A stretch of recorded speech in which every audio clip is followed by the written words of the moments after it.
Hi and welcome to Curviga Explained. You're planning your next tour and want to include a few highlights along the way.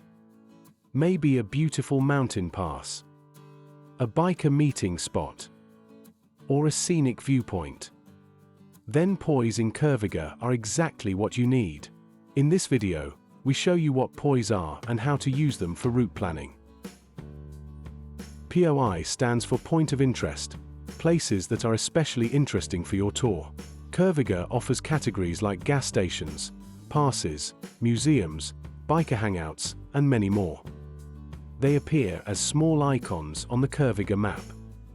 To control which points of interest appear on the map, open the Map Information panel.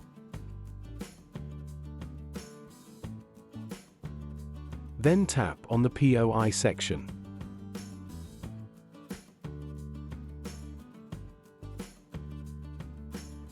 Here you can activate or deactivate the categories you want.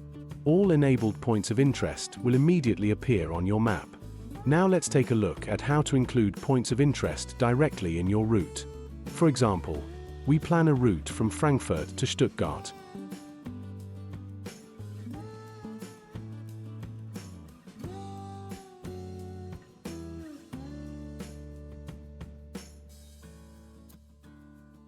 Along the way, we want to add an interesting stop.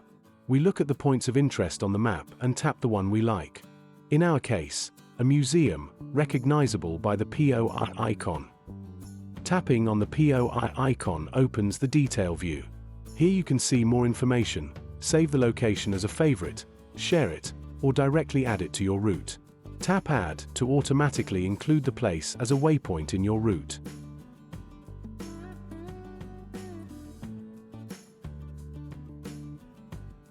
You can also search for specific points of interest along your route. Very useful.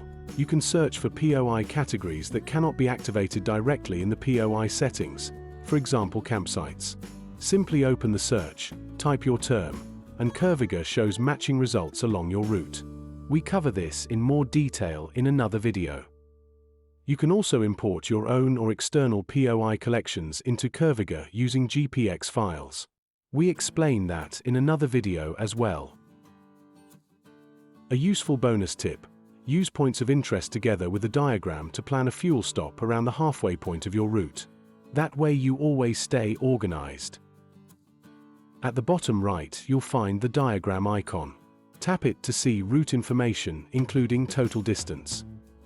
If your tour is, for example, 250 kilometers long, scroll in the diagram to around 125 kilometers. Tap on the map at that point, display the points of interest nearby, and choose a gas station. Then tap Add as Intermediate Destination. Done. Now you've added a midpoint fuel stop to your route and can continue your ride relaxed. You can apply this to other situations too, like selecting a hotel halfway or adding a biker meeting spot. Now you know how to use points of interest to make your routes more exciting and personalized. Thanks for watching. If you have questions or feedback, feel free to visit our forum or follow us on social media. You'll find the links in the video description. We wish you lots of fun planning and riding your tours.